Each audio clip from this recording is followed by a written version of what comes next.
ఆంధ్ర తెలంగాణలో తక్కువ ఫీజులతో high quality results ఇస్తున్న ఏకైక సంస్థ తిరుమల్ ఐఏఎస్ ఇన్స్టిట్యూట్. నమస్తే, వెల్కమ్ టు సుమన్ టీవీ. నేను జానకి. విశాఖపట్నంలో దారుణం చోటు చేసుకుంది. మధురవాడ పోలీస్ స్టేషన్ పరిధిలో ఓ ప్రేమోన్మాది రెచ్చిపోయాడు.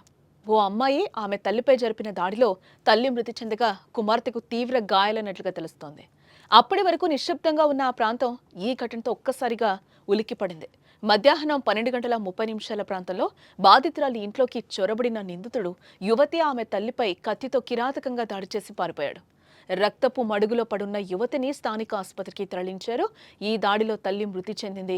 ఇదిలా ఉంటే డిగ్రీ పూర్తి చేసిన బాధితురాలు ఇంట్లోనే ఉంటుంది. అయితే యువతిని ప్రేమించిన నవీన్ అనే వ్యక్తే ఈ దాడి చేసినట్లుగా అనుమానాలైతే వ్యక్తం చేస్తున్నారు. ఇక ఇదే అంశానికి సంబంధించి మరింత సమాచారం మా విశాఖ ప్రతినిధి అమర్నాథ్ లైవ్ ద్వారా అందిస్తారు. అమర్నాథ్, విశాఖలో దారుణం చోటు చేసుకుంది. ప్రేమోన్మాది తల్లి అలాగే బాధితురాలి మీద కూడా హత్యాయత్నం చేసినట్లుగా తెలుస్తోంది. ఈ ఘటనలో తల్లి పూర్తిగా మృతి చెందినట్లుగా తెలుస్తోంది. ఏంటి అసలు ఏం జరిగింది? దీనికి సంబంధించి పూర్తి డీటెయిల్స్ అందించండి. జానికి ప్రెసెంట్ అయితే ఈ యొక్క విశాఖపట్నం భీమిలి నియోజకవర్గ దగ్గరలో ఉన్నటువంటి స్వయం కృషి నగర్ లో అయితే ఉన్నాము. ఇటువంటి సంఘటన జరగకూడదని చెప్పేసి ఇక్కడ ఉన్నటువంటి గ్రామస్తులు కూడా చాలా భయాందోళన గురి చెందుతున్నారు. ఎందుకంటే ఈ యొక్క ప్రేమోన్మాది నవీన్ అనే కుర్రవాడు వాళ్ళ యొక్క తల్లి యొక్క గొంతు కోసి చంపడం జరిగింది. అలానే ప్రియురాలి గొంతు కూడా కోసేసిన పరిస్థితి. అటువంటి రక్తపాటులో కూడా అమ్మాయి బయటకు వచ్చి పోలీసులకి ఫోన్ చేసి దగ్గరలో ఉన్నటువంటి చుట్టుపక్కల వాళ్ళని పిలిచిన పరిస్థితి కూడా కనబడుతుంది. ఈ సిచ్యువేషన్ చూసినటువంటి గ్రామస్తులు కూడా చాలా భయాందోళన చెందుతున్నారు. ఇందులో భాగంగా మనతో మాట్లాడడానికి అయితే కనుక అటువంటి వారి యొక్క రిలేటివ్ ఉన్నారు. ఒక్కసారి ఆయన మాటలో తెలుసుకుందాం. చెప్పండి సార్, ఏం జరిగింది? టీవీకి నమస్కారము. మాకు 12:30 1 గంటకి పౌతకు 1 గంటకి మాకు ఫోన్ వచ్చింది. మేము పనిలో ఉన్నాము. పాపకును ఆ నవీన్ అన్న అబ్బాయికి 6 years లవ్ అనేసి మాకు అప్పుడప్పుడు చెప్పడం కూడా జరిగింది. నాకు పాప కూతురు అవుతుంది, మా వదిన గారి పాప. అయితే మరి మొన్నే పెళ్లి చేసాం కదా, మరి డబ్బులు లేవు కదా, ఇప్పుడు తర్వాత చేద్దామని చెప్పి అలాగే ఒక 2 సంవత్సరాల వరకు ఆపడం జరిగింది. నెక్స్ట్ ఇయర్ చేస్తాం బాబు అనేసి అంటే అప్పటి వరకు ఊరుకున్నాడు.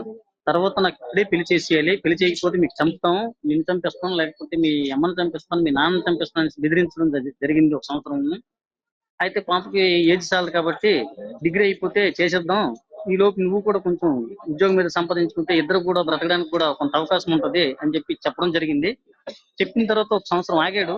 నేను క్రిస్టియన్ కాబట్టి ఈ నెలలో పెళ్లి జరగకూడదని చెప్పేసి ఏప్రిల్ నెలలో పెళ్లి చేసేస్తాము, బొట్టు పెట్టమన్నారు కాబట్టి బొట్టు పెట్టేస్తామని చెప్పి ఒప్పుకోవడం జరిగింది. ఒప్పుకుంటే మొదటి వారం వాళ్ళకి ఒప్పుకున్న వరకు పలుకున్నాడు.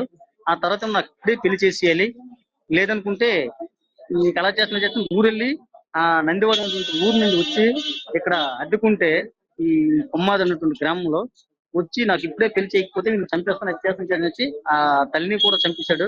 ఆ అమ్మాయికి కూడా గొంతు పూసి అప్పుడు భాస్కరరావు సార్ ఎస్ఐ గారు ఏమో ఉంటే మేము వచ్చిన సమయంలో అప్పుడు భాస్కర్ ఎస్ఐ గారు హెల్ప్ చేసి పాపనేమో హాస్పిటల్ జాయిన్ చేయడం జరిగింది.